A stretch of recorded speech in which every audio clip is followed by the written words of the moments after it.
Okay, well, thank you, Matt, for the introduction, and thank you for the invitation. It's great to be here, especially with so many colleagues and friends from throughout various steps in my career, including Victor from Hopkins, my time in Hopkins. I have here Eric Green, my previous boss with my first lab at NIH, and Julie Segre, who was my colleague there at Genome, and of course Moshe, who mentored me throughout these years and helped me move over to Weizmann. Okay, so I'll be talking today about challenges and solutions in targeting neoantigens. So it's extremely important to understand how the immune system regulates tumor growth in order to further develop treatment options. Now, it's known that the more heterogeneous the tumor is, the more aggressive it is, and the less likely it is that the immune system will be able to detect the tumor. Now, intra-tumor heterogeneity can be defined in many different levels. The first, of course, would be genetic, transcriptomic, and proteomic. But all of these three will actually impact the landscape of presented peptides on HLA class 1 and HLA class 2, otherwise known as the immunopeptidome. So as this ITH will affect the immunopeptidome, it will also affect how the immune system will detect the tumor and how well it will target it. Beyond this, the secretome is an additional level of intratumor heterogeneity. This will impact, of course, drug sensitivity, as well as impact the tumor microenvironment, which will then relay back onto the tumor state. So today I'll be talking specifically about the immunopeptidome and how we define it on the level of intratumor heterogeneity. So the neopeptides that are presented on the tumor cells, the heterogeneity could be on the single cell within that tumor, and it could also be across the different cells, across the tumor. Now, of course, identifying these neopeptides is extremely important because then we can use them using various different therapeutic options, including mRNA vaccines, their cognate TCRs using adoptive cell therapy, then deriving these into bispecific antibodies. Now, despite the fact that we can identify these neopeptides, of course, there are several challenges in targeting them, and today I'll be talking about a few of these and the way my lab has been dealing with these challenges. So the first is that most of the neoantigens stem from passenger patient-specific mutations. The next is that few of the neoantigens are effectively presented on MHC molecules. The third is that the neoantigens are often subclonal and therefore easy targets for immune evasion. And finally, many tumors do not have a high tumor mutational burden, which means that they do not have sufficient neoantigens to be targeted by the immune system. So, of course, we would prefer neoantigens to be recurrent across patients, then we would have off-the-shelf therapeutic options. However, like I said, the majority are not. They stem from patient-specific mutations. And so the way my lab dealt with this challenge is to derive a data-driven approach to identify recurrently presented neoantigens. The way we went about it was, first of all, look at large cohorts of patient data, such as TCGA, to look at recurrent somatic mutations. We then specifically looked for which HLA allotype these particular patients harbored, and only looked at the combination of the somatic mutations and the HLA allotypes that those specific patients harbored. Only then we predicted which neopeptides may be presented on those particular tumors, and then ranked the list of these combinations based on their frequency in the population, as well as their expected affinity to the HLA allele. Only then did we go ahead and start assessing if our predictions are correct using immunopeptidomics. To cut a very long story short, we've done this quite a bit. You can see here a large number of validated recurrent neopeptides that we have identified over the last few years. You can see that they stem from NRAS Q61K, Q61R, We have here KRAS G12V and C, the androgen receptor mutant, as well as the wild type, some fusions, and PIK3CA. For quite a few of these, we didn't only prove that these are presented, but they are also immunogenic, and we actually have several cognate T-cell receptors that we have proven to be specific and sensitive, and we already have one that is entering a clinical trial. The second challenge is that the few neoantigens are effectively presented by the targeted TCRs. And so we need to find ways to increase that presentation, because there may be some TCRs out there that could be useful if we were to increase the presentation of these targets. So we have several screens in the lab in order to find what would increase neoantigen presentation. And one of them is using chemotherapy. This gave a successful result recently, actually accepted for publication. So what we found was that when we combined the TCR together with chemotherapy, in this case fludarabine and cyclophosphamide, we found that there was an increased killing capacity, as you can see in this graph. And we actually found the mechanism behind this, that when we look specifically at the neopeptide that is being presented, in this case it's KRAS G12V, you see that it is increased in its presentation. We see a difference also in the full immunopeptidome, but specifically for this neopeptide. I'm not showing you all the data, but we actually recapitulate this data also for other well-known neoantigens that we identified, such as NRAS Q61K and NRAS Q61R. And this is also true if you combine this chemotherapy, and this is chemodepleting chemotherapy, with, for example, bispecific antibodies. So it really means that it is worth combining this chemodepleting chemotherapy together with TCR therapy. And I know for a fact that some ACT treatments do not include chemotherapy depletion before TCR therapy.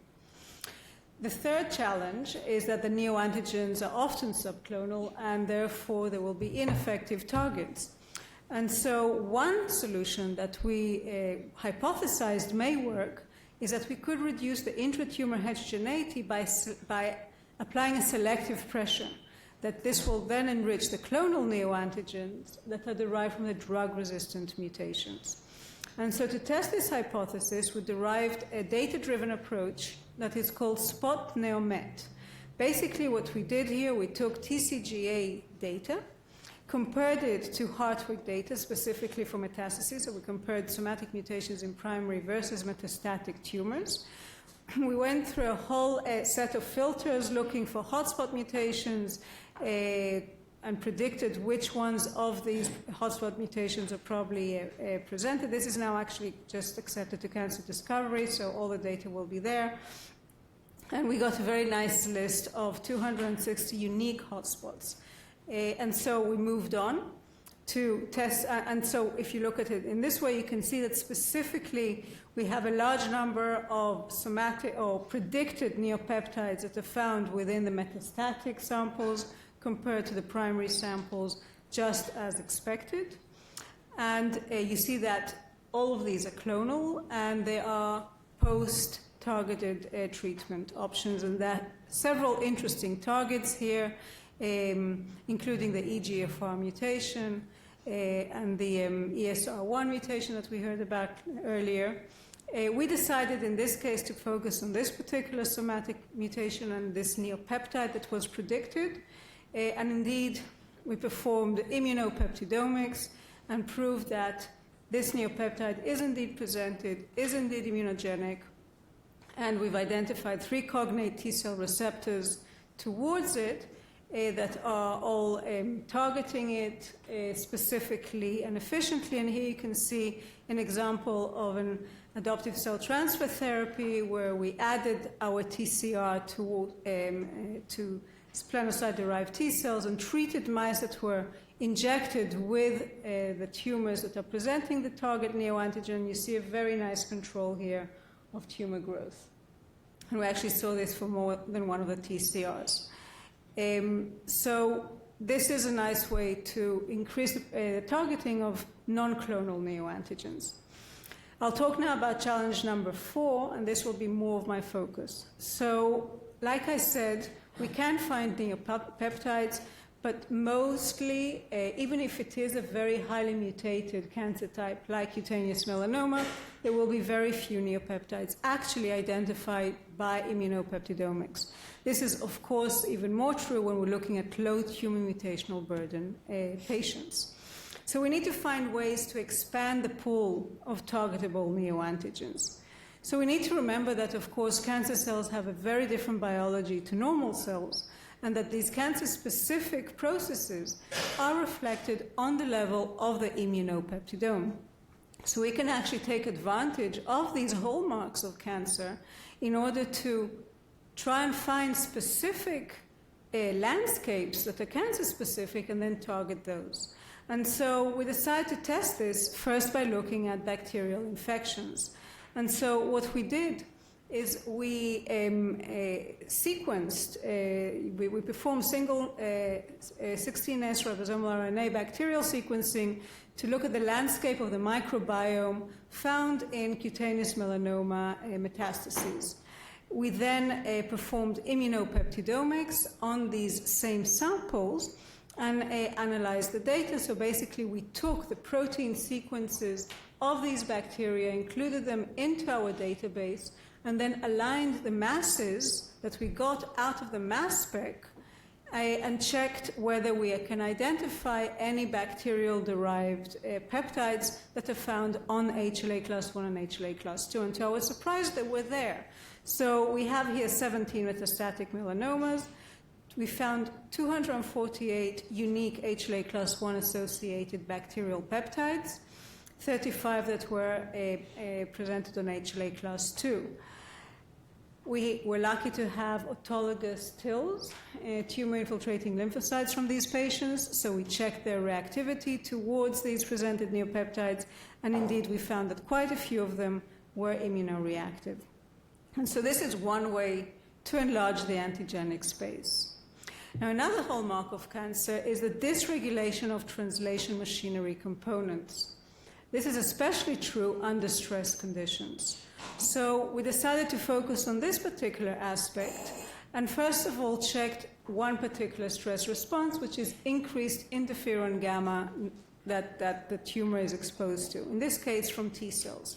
So what we did is, we've already published this, what we found was that increased interferon gamma, which is known to activate IDO1 and catabolize endogenous tryptophan forming kynurenine, it's known that this kynurenine will now inhibit T cells. That's why inhibitors were developed to IDO1 to see whether this may be a checkpoint.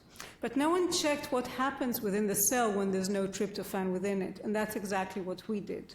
So what we found is, first of all, there's uncharged tRNAs. This reduces translation initiation, which is not surprising. But what we did find surprising was that when we performed RiboSeq, we found that the ribosomes are actually stalling on tryptophan residues. Despite this fact, and despite the fact that there's no tryptophan in the cell, the ribosomes continue translating, and the way they do this is by frame shifting, either -1 or +1. And what this derives is completely new peptides that have a self and a non-self sequence, which means that they're probably going to be highly immunogenic. And indeed, we found them to be presented, and we showed that they are immunogenic. So this is actually the first example showing that non-mutational peptide antigens can trigger an immune response. And now this is actually called the dark immunopeptidome, which is a topic that is being dealt with more and more. So of course there could be other stressors that will induce such results, such as other cytokines, hypoxia, nutrient deprivation, that will change the tRNA mischarging, will change the tRNA pool, ultimately leading to these frame shifts. But you can also imagine that there could be somatic mutations in the translation machinery that will lead to exactly the same result, right, to erroneous mRNA decoding. And in fact, a somatic mutation within a gene may lead to a particular neopeptide that will be presented. But in this case, a somatic mutation within a translation machinery gene will lead to a very large number of neopeptides that will be presented. And this would be a way to amplify the neoantigenic space. And so we decided to exploit the translation infidelity to expand the targetable antigens in cancer. And our proof of concept was TYW2, which is an enzyme that is known to add a Y-butazine moiety onto position 37 on phenylalanine tRNA. This is just next to the anticodon loop. When there is a Y-butazine there, it stabilizes ribosomes so that during translation it prevents them from slipping. And so what we hypothesized was that when we knock out TYW2, we will now get hypomodified phenylalanine tRNA. Now there will be ribosome slipping, and then we'll get aberrant protein synthesis, aberrant peptide presentation. Again, these would enhance anti-tumor activity. So to prove this, we took human melanoma cells, we knocked out TYW2, and indeed proved that it is hypomodified using mass spec. We then used a reporter system that we got from Tzachi Pilpel at Weizmann with an M-cherry and a GFP, and within it, it has a slippery site from HIV gag pole. So then we inserted this reporter system into our TYW2 knockout cells and found that indeed when TYW2 is knocked out, there is a slippage that occurs. This can be rescued if you put back wild-type TYW2. But if you use a TYW2, the patient-derived mutation with a loss-of-function mutation, again, it slips. So this is looking in the right direction, but we wanted to actually see if endogenously we can find these aberrant peptides being presented on the cells. And so for that, we perform immunopeptidomics a lot in the lab. Again, I'll just go through the steps, but it's basically just like an IP. We take the cells, we turn them into lysates, run them through a column that has anti-HLA class 1 antibodies, and we elute the peptides and run them on a mass spec.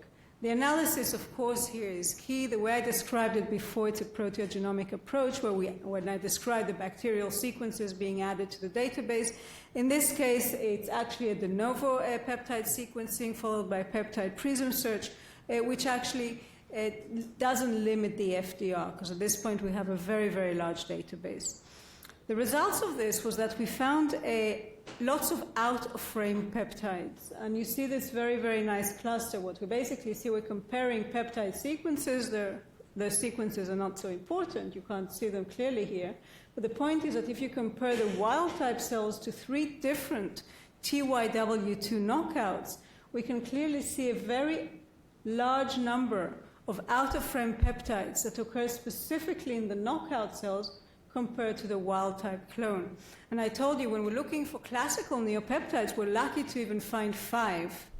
And here we're seeing a huge amplification, and these are actually recurrent across the different knockout clones. So now we wanted to search specifically for the frame-shifted peptides that are derived from the slippage on the phenylalanine. For this, we need to understand better the mechanism, because again, deriving a good database is key to analyzing this data. And not much is known about slippery sequences in mammalian cells. A lot is known about viruses. So to know more about it, we performed riboseq in these TYW2 knockout cells, and we can immediately see here that the ribosome is stalling in a very specific place when it's on its A site, and specifically on the phenylalanine codons. And so this suggests that this ribosome will slip not only -1 like it was known in the literature, but will also slip +1. So this is a new mechanism that we identified. And now we know that we can derive a more specific database to analyze our immunopeptidomic data. And indeed, when we did this, we found this nice list of peptides that are, a lot of them are chimeras. A lot of them are the +1 mechanism, and you see here one of the chimeras. So it's an in-frame and then an out-of-frame sequence, and this is going to be highly immunogenic because you have a very long sequence here that is non-self. And indeed, when we performed an immunogenicity assay here using healthy blood, we load the peptides onto dendritic cells and then co-incubate with these T cells and look for TNF-alpha, interferon gamma, etc. And indeed, we can see that in all cases, they're highly immunogenic. But the main question is, can these aberrant peptides mediate an immune response in vivo? So to answer this, we knocked out TYW2 in murine cells and injected them into immunocompetent mice. And you clearly see that these knockout cells are growing significantly slower compared to the wild type. This can be rescued if you put back wild type TYW2. And of course, you can see here that if you inject these cells into immunocompromised mice, they all grow similarly, suggesting that the immune system has a role to play here. And if we deplete CD8 positive T cells, again, we revert the phenotype. So it's CD8 positive T cells that are playing a role here. We then wanted to look at the microenvironment of these tumors. So we performed single-cell RNA-seq, and we could see that there's an increase of T cell, CD8 positive T cell infiltration into the TYW2 knockout tumors, specifically between day 18 and day 21. And what's important is that if you look at the state of these T cells, we see that they have an increased exhaustion signature. So you can see an increased LAG3, CTLA4, PD1. So we said, okay, now we'll treat these mice with anti-PD1 and see if we get even better control of these tumors. And that's exactly what we see here. So again, we took immunocompetent mice, injected them with a TYW2 knockout clones, and we know that they grow less compared to the wild type, but if we then add anti-PD1, there's an even better control of the tumor growth compared to IgG control. And in fact, even 50 days after injection, only 40% of the mice start developing tumors. So the combination works even better. I won't go through all the data, but we worked very hard in identifying the aberrant peptides that are presented on these TYW2 knockout tumors in the mice. And to formally prove the whole mechanism, we did this final experiment where we injected again the cells into an immunocompetent mouse, which we also treated with anti-PD1. We then isolated CD8 positive T cells from the spleen and co-cultured them with peptide-pulsed DCs. These peptides are the sequences that we identified to be presented by these tumor cells. And then checked both ELISA and proliferation of these T cells. We could see that there's an increased interferon gamma secretion by T cells that were exposed specifically to these aberrant peptides, as well as increased proliferation. Basically, what we show here is that the endogenous presentation of these aberrant peptides is sufficient to trigger a de novo antigen-specific T cell response in TYW2 knockout-bearing mice. We wanted to see if this is also relevant in patient data, so we analyzed patients who received immune checkpoint blockade and did a correlation to see if there's a significance between reduced TYW2 expression and response to immune checkpoint blockade. You can clearly see here that indeed that is the case.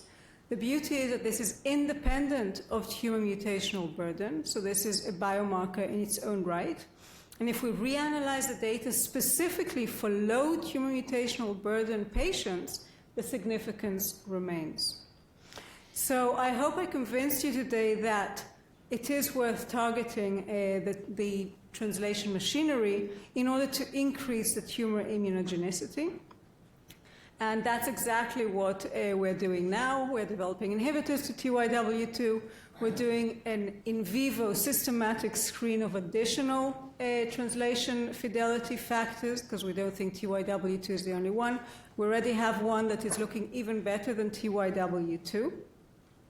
And of course, mapping these peptides, which are known as cryptic peptides, and otherwise known as the dark proteome, is extremely interesting and important to do, especially with the technological abilities that we now have in mass spec and the new analytical tools that we developed. And so we think that some of these are going to be recurrent, and they will increase the space of targeting neopeptides. So at this point, I'd like to thank my lab, who actually did all this work at a very difficult time in Israel, as you all know. as well as our many, many collaborators who helped with all of this work and our funding sources. Thank you very much.